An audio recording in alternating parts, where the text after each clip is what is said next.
Welcome to the Daily Stoic Journey. In today's video, we're continuing our self-development series from the previous episodes. If you're new here or missed the last one, you can check out all the episodes in the playlist that will pop up at the end of this video. These lessons aren't just educational content. They're a daily, all-encompassing approach to life. Don't forget to subscribe so you don't miss any future episodes. If you're enjoying this series, show some love by liking the video and dropping a "keep it up" in the comments below. In this video, we're not just discussing some old philosophy. We're diving into how Stoicism can be your cheat code for navigating modern life's challenges. We'll explore how to reframe your relationship with money, find deeper meaning in your daily routines, and train your mind to focus on what truly matters. We'll tackle questions like, can money buy happiness? How can we find joy in the journey, not just the destination? And what can we learn from the wisdom of those who came before us? As Seneca put it, luck is what happens when preparation meets opportunity. So, if you're ready to declutter your mind, simplify your life, and unlock the power of Stoic wisdom, smash that like button, subscribe, and let's embark on this journey together. Remember, as Marcus Aurelius said, you have power over your mind, not outside events. Realize this and you will find strength. Lesson 1. A morning ritual. Your daily dose of awesome all right, folks. Let's talk about mornings. Not the groggy, caffeine-fueled scramble to get out the door, but a mindful, intentional morning ritual that sets you up for a day of awesomeness. The snooze button trap. Let's face it, most of us hit the snooze button more times than we'd like to admit. We wake up feeling groggy, stressed, and already behind schedule. We rush through our morning routine, grabbing a quick breakfast if we're lucky, and race out the door. But what if we could start our days with a sense of calm, clarity, and purpose? What if we could create a morning ritual that nourishes our minds, bodies, and souls? The philosopher's approach. The ancient philosophers understood the importance of a morning routine. Aristotle, for example, believed that the first few hours of the day were crucial for setting the tone for the rest of the day. He advocated for a morning routine that included exercise, contemplation, and study. So, how can we create a morning ritual that works for us in the modern world? Rise and shine.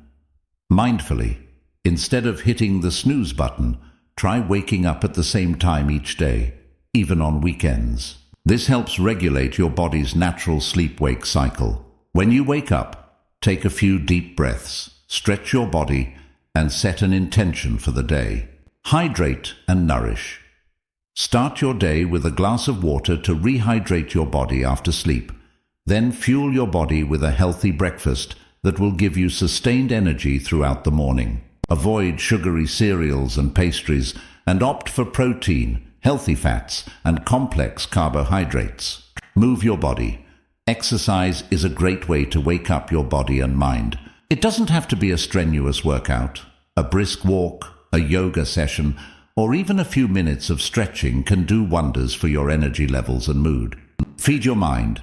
Spend some time each morning reading, journaling, or meditating. This will help you clear your head, focus your thoughts, and set a positive tone for the day.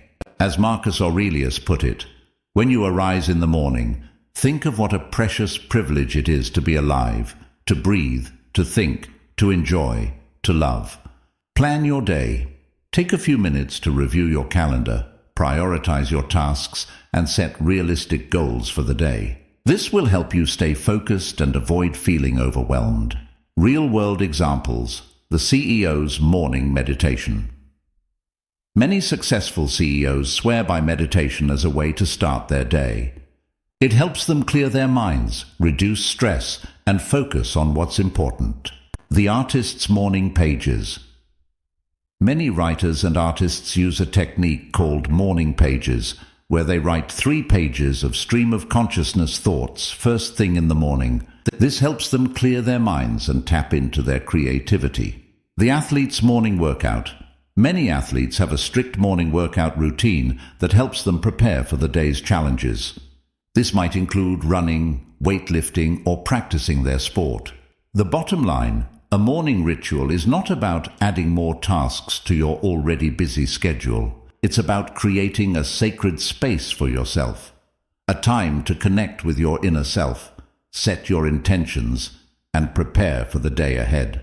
As the saying goes, win the morning, win the day. So take some time to experiment and find a morning ritual that works for you. Your mind, body, and soul will thank you for it. Lesson 2. The day in review, your daily mental detox. All right, folks, let's talk about something we all do but rarely give much thought to, reflecting on our day. No, we're not talking about rehashing every little detail or beating ourselves up over mistakes. We're talking about a mindful review that helps us learn, grow, and become better versions of ourselves. The hamster wheel of life. In our fast-paced, always-on world, it's easy to get caught up in the daily grind. We wake up, rush through our morning routine, work, eat, maybe squeeze in a workout or some social time, then collapse into bed exhausted, ready to do it all again the next day. But what if we could break this cycle of mindless repetition? What if we could use the end of each day as an opportunity to pause, reflect, and gain valuable insights into our lives? The philosopher's approach. The ancient Stoics like Seneca and Marcus Aurelius were big proponents of daily reflection. They believed that by examining our thoughts, actions, and emotions, we could gain wisdom, cultivate virtue, and live more fulfilling lives. As Seneca put it, the unexamined life is not worth living. But how do we examine our lives in a way that's both meaningful and practical? Here's a simple framework for your daily review, the highlights reel. Start by recalling the positive moments of your day. What made you smile? What did you accomplish? What are you grateful for? This helps to cultivate a sense of gratitude and optimism. The learning curve. Next, reflect on the challenges and setbacks you faced. What did you learn from them? How can you use this knowledge to improve in the future? Remember, mistakes are not failures. They're opportunities for growth. As Confucius said, our greatest glory is not in never falling, but in rising every time we fall. The course correction. Based on your reflections, identify 1 or 2 small changes you can make to improve your life. This could be anything from setting a new goal, to practicing a new habit, to simply being more mindful of your thoughts and actions. As the saying goes, the journey of 1,000 miles begins with a single step. Real-world examples. The journaling CEO. Many successful CEOs keep a daily journal to reflect on their experiences, capture their thoughts, and track their progress toward their goals. The mindful athlete. Athletes often use visualization and mental rehearsal techniques to review their performance, identify areas for improvement, and prepare for future competitions. The grateful parent. Parents can use bedtime routines with their children to reflect on the day's events, express gratitude for the good things that happened, and learn from any mistakes or challenges. The bottom line. The day in review is not about dwelling on the past or obsessing over what went wrong. It's about learning from our experiences, celebrating our successes, and making small, incremental improvements that lead to big changes over time. As the philosopher Heraclitus said, the only constant in life is change. By embracing change and using reflection as a tool for growth, we can navigate life's ups and downs with more grace, resilience, and wisdom. Lesson 3. The truth about money. It ain't what you won't buy you happiness. All right, folks, let's have a heart-to-heart about the almighty dollar. We're not talking about budgeting tips or investment strategies, although those are important too. We're talking about the deeper meaning of money, its role in our lives, and the often misunderstood relationship between money and happiness. The golden handcuffs. In our society, money is often seen as the ultimate goal. We're told that more money equals more happiness, more freedom, more success. But is that really true? As the philosopher Epicurus put it, wealth consists not in having great possessions, but in having few wants. In other words, it's not about how much money you have, but how much you need. And the truth is, Most of us need a lot less than we think we do. The hedonic treadmill. Have you ever noticed that no matter how much money you make, you always seem to want more? That's because of something called the hedonic treadmill. It's the idea that we quickly adapt to our circumstances. So even when we get a raise or a bonus, the initial boost of happiness is short-lived. We quickly return to our baseline level of happiness and then start wanting more. The money trap. The pursuit of money can become a trap, leading us to sacrifice our time, our health, our relationships, and our values. We work long hours, neglect our families, and put our own well-being on the back burner, all in the name of making more money. But at what cost? As the philosopher Seneca said, "It is not the man who has too little, but the man who craves more, that is poor." So how do we break free from the money trap and find a healthier relationship with wealth? Redefine wealth. Wealth is not just about money. It's about having enough of what you need to live a comfortable, fulfilling life. This includes financial security, good health, loving relationships, meaningful work, and a sense of purpose. Practice gratitude. Take time each day to appreciate what you have, rather than focusing on what you lack. This can be as simple as writing down 3 things you're grateful for each morning or evening. Spend wisely. Don't just spend money on things you want. Spend it on experiences that bring you joy, on investments that will benefit you in the long run, and on things that align with your values. As the saying goes, buy experiences, not things. Give back. One of the best ways to find meaning and fulfillment in life is to give back to others. Whether it's donating to charity, volunteering your time, or simply helping a friend in need, giving can bring a sense of joy and purpose that money can't buy. Real-world examples. The minimalist millionaire. Many successful entrepreneurs and investors have embraced a minimalist lifestyle, focusing on experiences and relationships rather than material possessions. They've learned that true wealth comes from living a life of purpose and meaning, not from accumulating stuff. The charitable billionaire. Some of the wealthiest people in the world, like Bill Gates and Warren Buffett, have pledged to give away the majority of their fortunes to charitable causes. They've recognized that money is a tool, not an end in itself, and that using it to make a positive impact on the world is the ultimate form of wealth. The happy camper. You don't have to be rich to be happy. In fact, studies have shown that once your basic needs are met, additional income has a diminishing effect on happiness. People who prioritize experiences, relationships, and personal growth often report higher levels of life satisfaction than those who focus solely on accumulating wealth. The bottom line, money is a tool, not a master. It can be used for good or for ill, depending on how we choose to use it.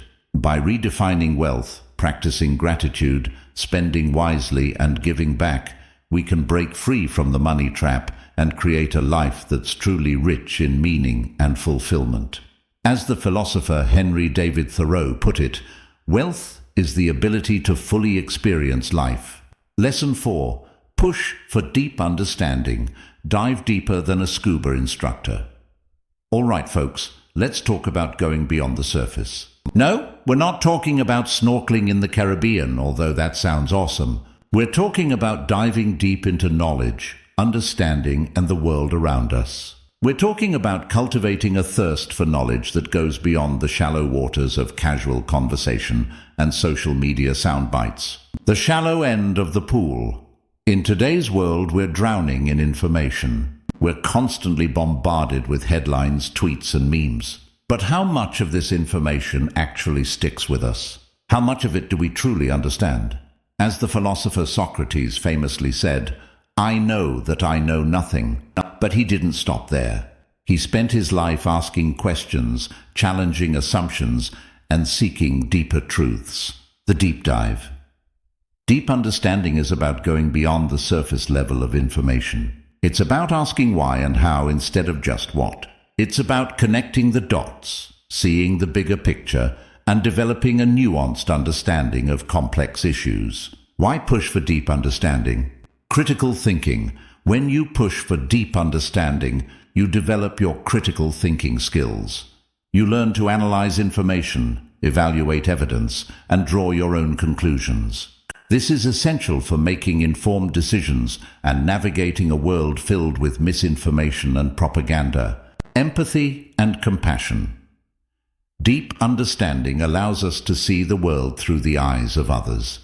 We begin to understand their motivations, their struggles, and their perspectives. This fosters empathy and compassion, which are essential for building strong relationships and creating a more just and equitable society.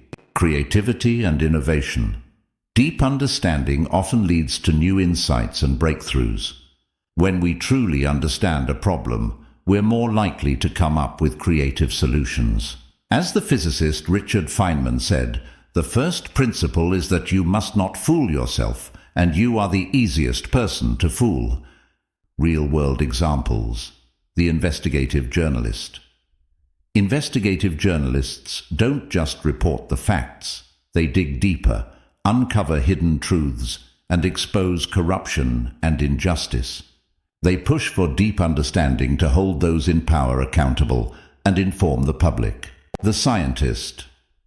Scientists don't just accept existing theories. They conduct experiments, gather data, and challenge the status quo. They push for deep understanding to advance our knowledge of the world and develop new technologies that can improve our lives. The lifelong learner. Lifelong learners are never satisfied with surface-level knowledge. They're constantly reading, attending lectures, taking courses, and engaging in conversations with people from different backgrounds. They push for deep understanding to expand their horizons, challenge their assumptions, and grow as individuals. How to push for deep understanding, your mental scuba gear. Ask questions. Don't be afraid to ask questions, even if they seem obvious or silly. The more questions you ask, the deeper your understanding will become. Challenge assumptions. Don't just accept things at face value. Question the information you receive, the sources you rely on, and your own biases and preconceived notions. Seek out diverse perspectives. Don't just listen to people who agree with you. Seek out diverse perspectives, engage in respectful dialogue, and be open to changing your mind. Connect the dots. Look for patterns, connections, and underlying causes. Don't just focus on isolated facts. Try to see the bigger picture. Be patient. Deep understanding takes time and effort. It's not about memorizing facts, but about developing a deep, intuitive understanding of complex issues. The bottom line: pushing for deep understanding is not just for academics and intellectuals. It's a skill that anyone can develop, and it's essential for navigating the complexities of the modern world. As the philosopher Aristotle said, the ultimate value of life depends upon awareness and the power of contemplation rather than upon mere survival. So dive deep, explore, and never stop learning. Lesson 5. The only prize. Forget the podium. Embrace the journey. All right, folks, let's talk about winning. Not the Super Bowl kind of winning, although that's cool too. We're talking about the deeper, more meaningful kind of winning that comes from living a life of purpose, passion, and personal growth. The gold medal illusion. In our society, we're obsessed with winning. We're constantly comparing ourselves to others, striving for recognition and chasing after external validation. We think that if we just achieve that promotion, buy that fancy car, or get that perfect body, we'll finally be happy. But here's the thing: external validation is fleeting. It's like a sugar rush. It feels good in the moment, but it doesn't last. And the pursuit of external validation can often lead us down a path of anxiety, stress, and burnout. As the philosopher Epictetus put it, wealth consists not in having great possessions, but in having few wants. In other words, true happiness comes from within, not from external achievements. The intrinsic motivation.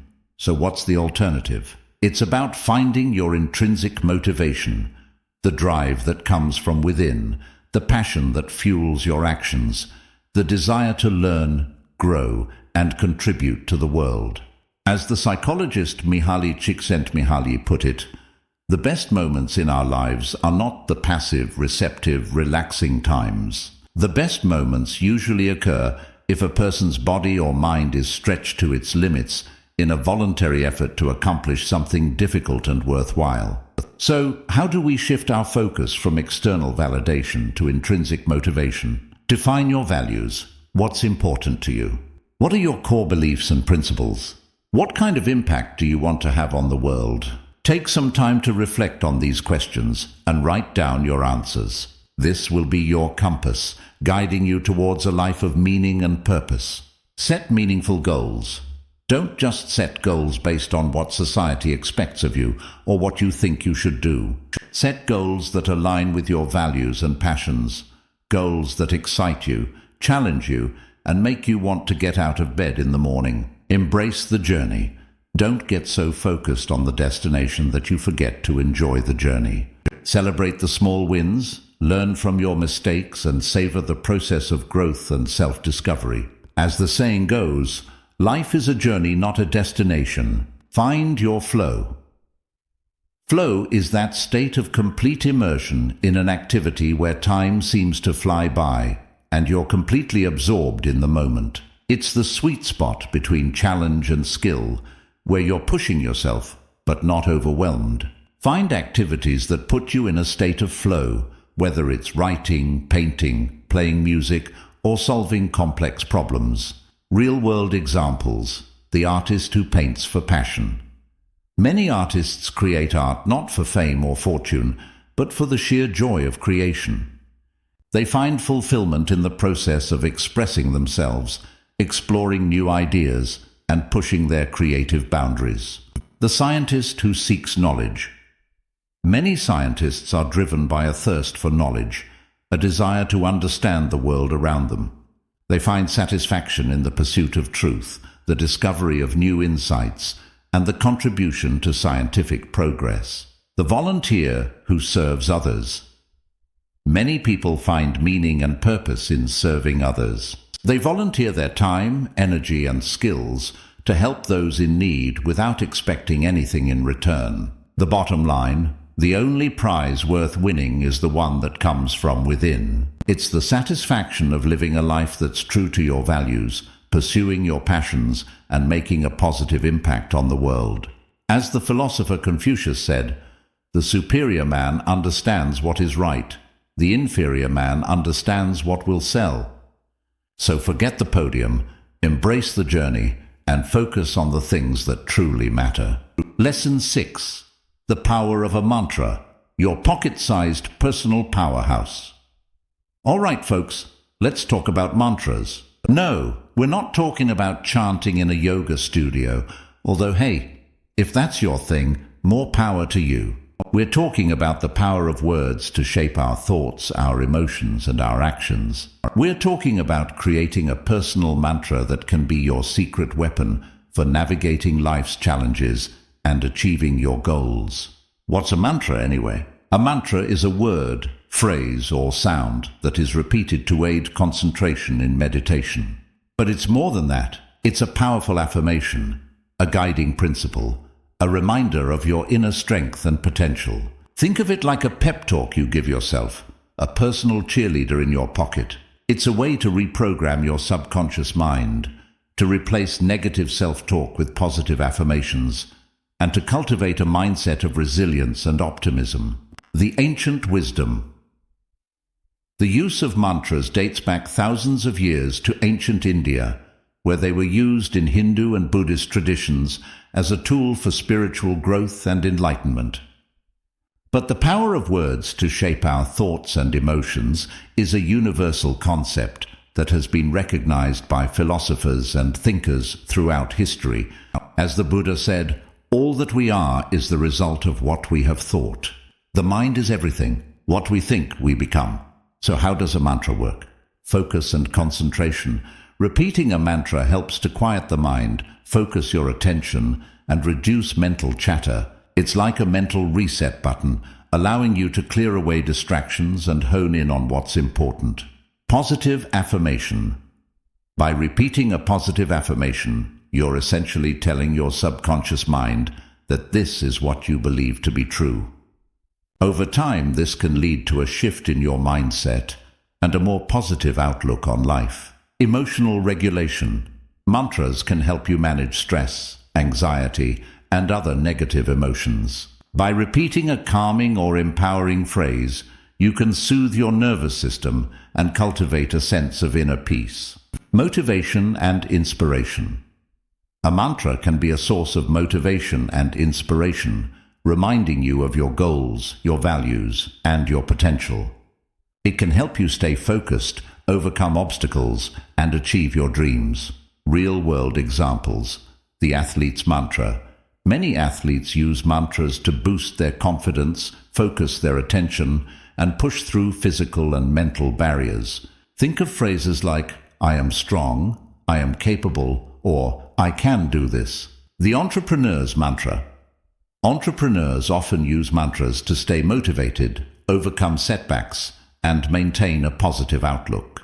Think of phrases like, "I am creating something meaningful," "I am making a difference," or "I am building my dream." The everyday hero's mantra. You don't have to be an athlete or an entrepreneur to benefit from a mantra. Anyone can create a personal mantra that resonates with them and helps them navigate life's challenges. Think of phrases like, "I am enough," "I am loved," or "I am grateful." How to create your own mantra, your personal power. Phrase. Choose a phrase that resonates. Your mantra should be something that speaks to you on a deep level, something that inspires and motivates you. It could be a quote from your favorite philosopher, a line from a song, or a simple affirmation that you create yourself. Keep it short and sweet. Your mantra should be easy to remember and repeat. A few words or a short phrase is usually enough. Repeat it regularly.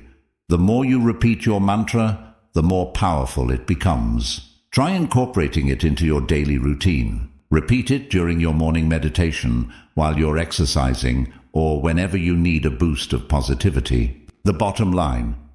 A mantra is more than just words. It's a tool for self-empowerment, a way to tap into your inner strength and wisdom. By creating a personal mantra and repeating it regularly, you can transform your thoughts, your emotions, and your actions. As the philosopher Lao Tzu said, "Watch your thoughts, they become your words. Watch your words, they become your actions. Watch your actions, they become your habits. Watch your habits, they become your character. Watch your character, it becomes your destiny." Lesson 7. The 3 areas of training. Your trifecta for a kick-ass life. All right, folks, let's talk about leveling up your life. No, we're not talking about video games or collecting XP. We're talking about the 3 areas of training that the ancient philosophers believed were essential for living a good life. The training of desire, action, and assent. Sounds kind of fancy, right? But stick with me, because this stuff is actually super practical and can make a huge difference in how you experience the world. The 3 pillars of personal growth. The training of desire. This is all about managing your wants, needs, and cravings. It's about understanding what truly matters to you and aligning your desires with your values. As the Stoic philosopher Epictetus put it, it's not things that upset us, but our judgments about things. In other words, it's not the desire itself that's the problem, but our attachment to it. The training of action.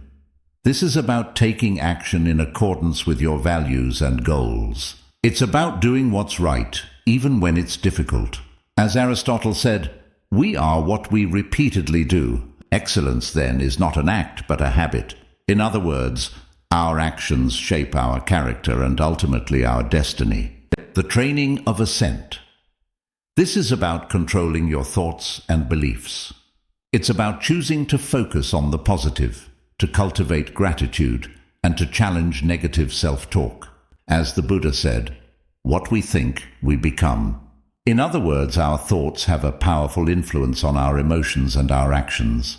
Real-world examples. The training of desire. Let's say you're addicted to social media. You constantly check your phone, scroll through feeds, and compare yourself to others. This is a desire that's not serving you. To train your desire, you could set limits on your screen time, delete certain apps, or find alternative activities that bring you joy and fulfillment. The training of action. Let's say you want to get in shape. You know it's important for your health and well-being, but you struggle to find the motivation to exercise regularly. To train your action, you could set realistic goals, find a workout buddy, or reward yourself for sticking to your routine. The training of assent. Let's say you're constantly bombarded with negative thoughts and self-doubt. You tell yourself you're not good enough, smart enough, or worthy of love. To train your assent, you could practice mindfulness, challenge negative thoughts with positive affirmations, or seek support from a therapist or counselor. Why this matters today? In our modern world, we're constantly bombarded with distractions, temptations, and negative influences. It's easy to lose sight of what truly matters and to get caught up in the pursuit of fleeting pleasures. But by training our desires, actions, and assent, we can take back control of our lives, cultivate inner peace, and live more meaningful and fulfilling lives. The bottom line: the three areas of training are not just some ancient philosophical concept. They're a practical roadmap for personal growth and self-improvement. By focusing on our desires, actions, and thoughts, we can cultivate wisdom, virtue, and happiness. As the philosopher Socrates said, "The unexamined life is not worth living." So take some time to examine your life, identify areas where you can improve, and start training yourself for a better future. Lesson 8. Watching the Wise, your all-access pass to the School of Life. All right, folks, put on your learning caps because we're about to drop some serious knowledge bombs. We're not talking about textbooks or lectures, although those have their place. We're talking about the wisdom that comes from observing those who have walked the path before us, the wise, the experienced, the ones who have mastered the art of living, the OG mentors. Think of the ancient philosophers, Socrates, Plato, Aristotle. These guys didn't just sit around talking about life. They lived it, observed it, learned from it, and passed down their wisdom through their writings, teachings, and examples. As Seneca, the Stoic philosopher, put it, "Associate with people who are likely to improve you. Welcome those whom you are capable of improving." The process is a mutual one. Men learn as they teach. Why watch the wise? Accelerated learning. Why reinvent the wheel when you can learn from those who have already figured it out? By observing the wise, we can gain insights, avoid pitfalls, and accelerate our own personal growth. It's like having a cheat code for life. Expanded perspective. We all have our own biases and blind spots. By observing others, we can gain new perspectives, challenge our assumptions, and broaden our understanding of the world. It's like upgrading your mental software. Inspiration and motivation. Seeing others succeed, overcome challenges, and live fulfilling lives can inspire us to do the same. It's like having a personal cheering squad reminding us that anything is possible. Real-world examples. The mentored entrepreneur. Many successful entrepreneurs have mentors who have guided them, challenged them, and helped them navigate the ups and downs of starting and running a business. The inspired artist. Many artists find inspiration in the works of other artists, both past and present. They study the techniques, styles, and themes of their predecessors and use that knowledge to fuel their own creativity. The everyday role model. You don't have to be a famous philosopher or a successful entrepreneur to be a source of wisdom. We can learn from our parents, our teachers, our friends, our colleagues, anyone who embodies the qualities we admire and aspire to. How to watch the wise, your personal wisdom hack. Identify your role models. Who are the people you admire and respect?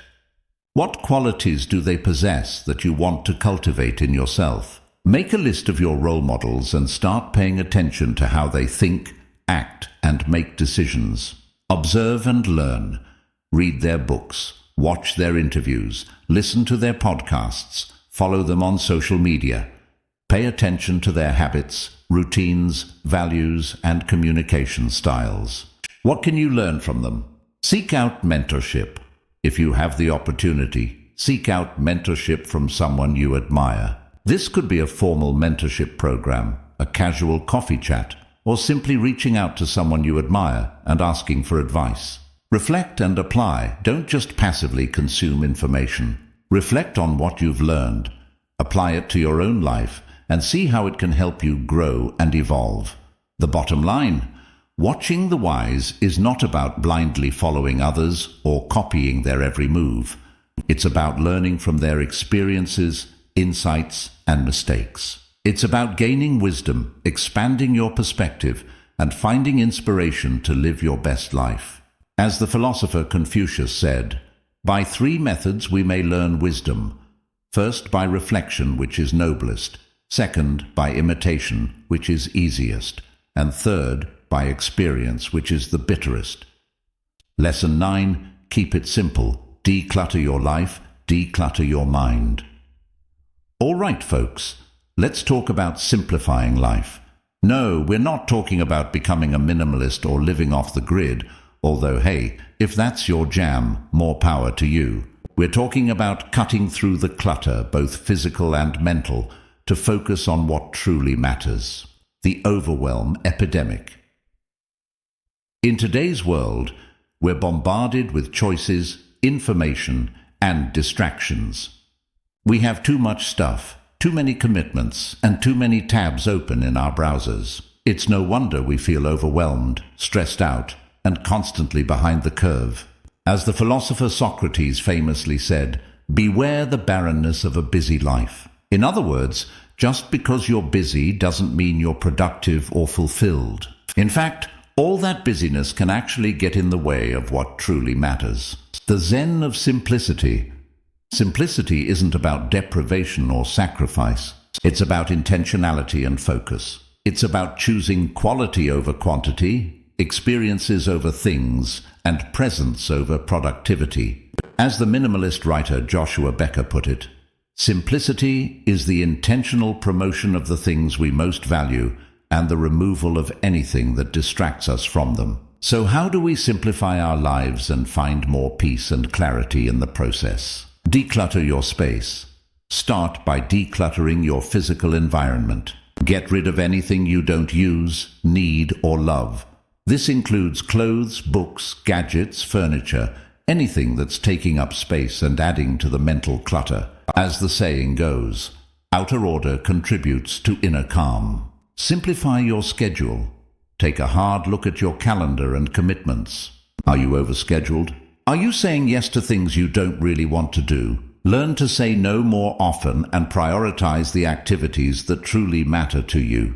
As the author Greg McKeown put it, if it isn't a hell yeah, it's a no. Streamline your digital life. Our digital lives can be just as cluttered as our physical ones. Unsubscribe from email lists you don't read.